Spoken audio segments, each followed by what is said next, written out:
AI isn't here to take your jobs.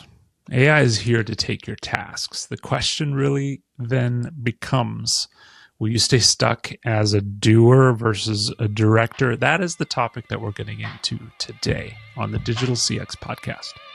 Once again, welcome to the Digital Customer Experience Podcast with me, Alex Turkovich. So glad you could join us here today and every week as we explore how digital can help enhance the customer and employee experience. My goal is to share what my guests and I have learned over the years so that you can get the insights that you need to evolve your own digital programs. If you'd like more info, need to get in touch, or sign up for the weekly companion newsletter that has additional articles and resources in it, go to digitalcustomersuccess.com. For now, let's get started.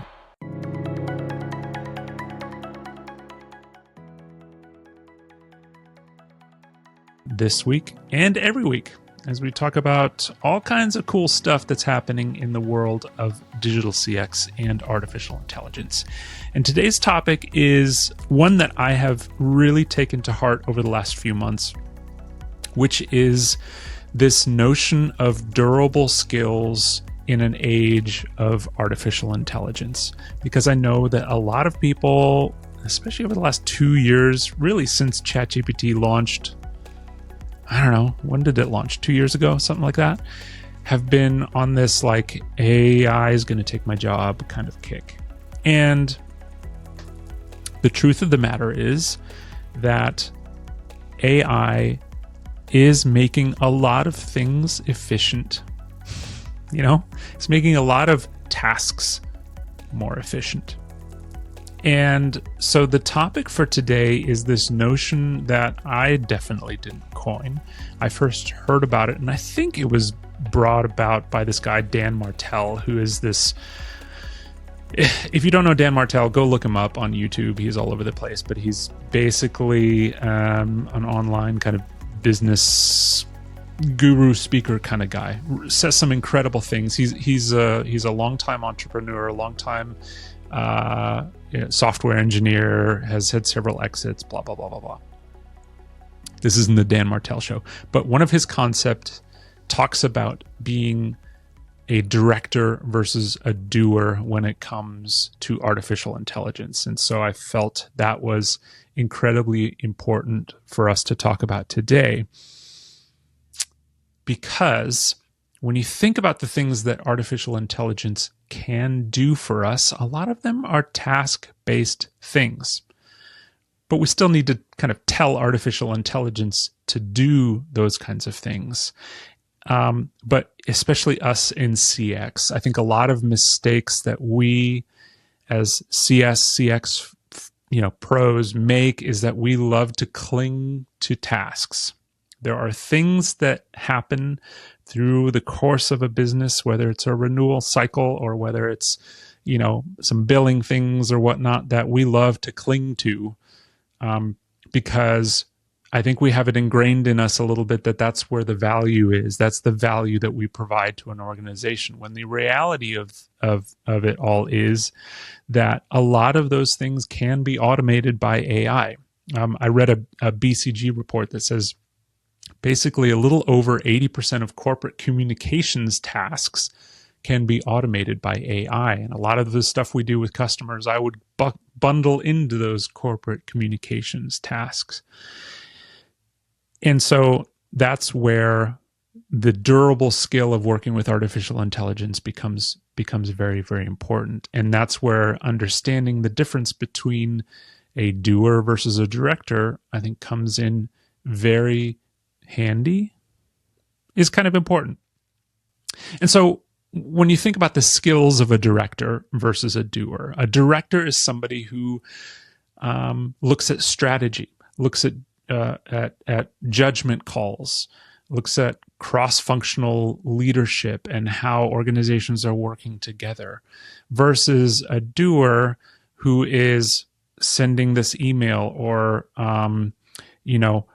making sure these billing line items are taken care of. There's all that busy work that happens in our day-to-day life that if it was magically moved off of our plate, we could then all of a sudden start really focusing in and honing in on the things that are important. In fact, there was a recent Harvard Business Review article that talked about how AI is really helping to refine managerial roles. And it's helping management shift the focus away from those task-based things onto culture and systems design, which is so cool when you think about it. The fact that, we can actually maybe take a step back, take a breath of fresh air, focus on the culture of our teams, the togetherness of our teams, the health of our teams and the team members, and focus on systems design in such a way that supports those team members, I think is where the distinction between a director versus a doer comes in.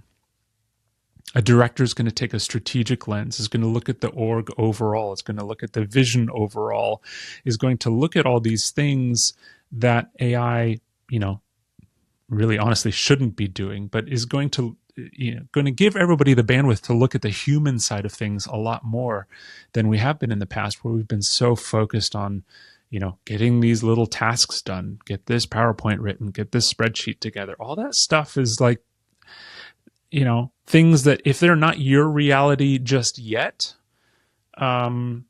maybe partially because of technology, but partially because of skill set, they will become your reality in short order.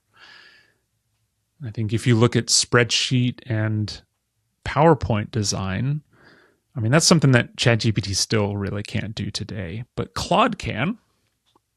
Recent update to Claude actually is quite powerful in terms of how it handles spreadsheets and makes spreadsheets and makes PowerPoint decks. I know we have Gamma and a couple other platforms that do PowerPoints for us, but for an AI native tool to do that kind of stuff, it's just a matter of time with all of these kinds of things. And so I really think, I'm rambling a little bit, right? But I think the goal of this is to hopefully give you a little bit of pause and a little bit of reflection time to think about, your day-to-day and how much you're really stuck in the tasks. And of those tasks, how much of that can you automate so that you can actually focus on your gig? And look, guys, I'm not just talking about management and leadership here. I'm talking to the individual contributor as well. Director doesn't mean leader. Director means how you interface with these things and these tools, right? If you're a customer success manager, you're in the weeds, you're trying to claw your way out of a hole that you're in because you've got all these QBRs coming up and you have 3 or 4 escalations on your plate and you have all this stuff that you're dealing with and you're trying to get over the line. There are things you can do today to ease the load. Whether that's building yourself an account review chat, custom GPT, or having your ops team do that for you, whether it's really looking into the things that you do that are manual that can be automated for your own workflow. You don't have to wait for an ops team to go do that. That is being a director versus a doer. You are actively delegating those mundane tasks to a tool that can do it just as well, if not better. No offense, right? Now, the other thing that Dan Martell talks about in the context of this doer versus director mentality is the durable goods that we as humans have over artificial intelligence that are going to help us, I guess, enhance that director level side of things. Those 3 things are what he calls vision, taste, and care. Right? So vision is, we kind of already talked about it. Vision is the overall picture for what it is you are doing in your role to help your customers succeed, or to help your team members succeed, or to help cross-functional partners succeed. How are you putting all that vision together? What is the vision for your role? What is the vision for your team? What is the vision for your interaction with this customer? That vision is a very human thing. Right? You're not going to prompt AI for vision around XYZ. That's just not like a thing. I mean, you can try, but I don't know what you're going to get out of it. The second thing is taste. So, the example that he uses is like taste in music. That is a very individual thing. People have all kinds of different individual tastes in music. My son hates my taste in music, and his is interesting as well, right? People have different tastes in music, and those are things that artificial intelligence can't necessarily grasp. And so taste becomes an important thing when you're talking to an individual customer. You're getting to know them. You're getting to know what makes them tick, and being able to really hone in on that by being a director versus a doer is super, super important, and gives you the edge as a customer-facing professional. And the last bit is care and emotional intelligence. I know, care is an interesting word in the context of where we are today, socially, politically, all that kind of fun stuff. I'm not really going to go there. But care is an innately human thing. And again, this director versus doer mentality. But the more you can have artificial intelligence take that doer stuff off of your plate, the more you can spend time on emotional intelligence and really paying attention and listening to your customers and listening to your team members and listening, to your stakeholders, so that you can then in turn feed the vision and the taste. So look, this stuff isn't like super tactical digital CX stuff, but I think it's incredibly important, because what we are doing on a daily basis is working with this technology in ways that maybe a lot of us haven't totally mastered yet, totally figured out yet. But this concept of director versus doer was a huge unlock for me, and really got me thinking about, it started this flow state with me about what are all the things that I can have ChatGPT or Claude or Gemini do on my behalf that I don't really need to do or I don't want to do. And that made a massive difference in how I just worked with artificial intelligence, and also how efficient I got at work. So I hope that helps you out. This particular concept is something that I am going to be talking a lot more about. And specifically, one of the things that I wanted to bring up with y'all is a project that I've been working on that I'm very, very excited about, which is essentially a digital CX masterclass.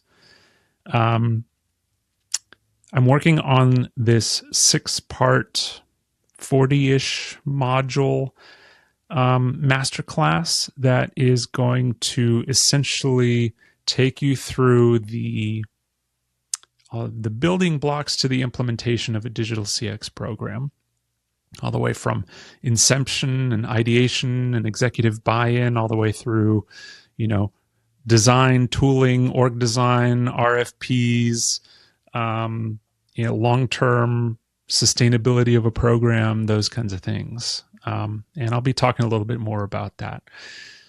I hope to have a first version up maybe by the end of the year, something like that, because it's going to be a little bit of work to get it together. But I'll definitely let you guys know what that's all about. If you want to check out and get on the wait list for it, you're more than welcome to at Digital Customer Success /masterclass. You can read through what the plans are for it, what it's going to entail, what it's going to have in it, and would love your feedback on it as well. I've given a lot of you that regular listeners a little bit of a preview. So reach out to me if you have any questions on it. Happy to answer those for you. But super excited about this. It's been a pet project of mine for a long time. I've been thinking about this for a long time, and I'm now at a place where I can actually take thought and turn it into action. Partially because of this director versus doer thing. I'm just saying. But I hope you enjoyed spending this 15-ish minutes with me. I look forward to chatting with you again next week on the Digital CX podcast. For now, I hope you have a great week ahead. We'll talk to you soon. Thank you for joining me for this episode of the Digital CX Podcast. If you like what we're doing, consider leaving us a review on your podcast platform of choice. If you're watching on YouTube, leave a comment down below. It really helps us to grow and provide value to a broader audience and get more information about the show and some of the other things that we're doing at digitalcustomersuccess.com. I'm Alex Turkovich. Thanks so much for listening. We'll talk to you next week.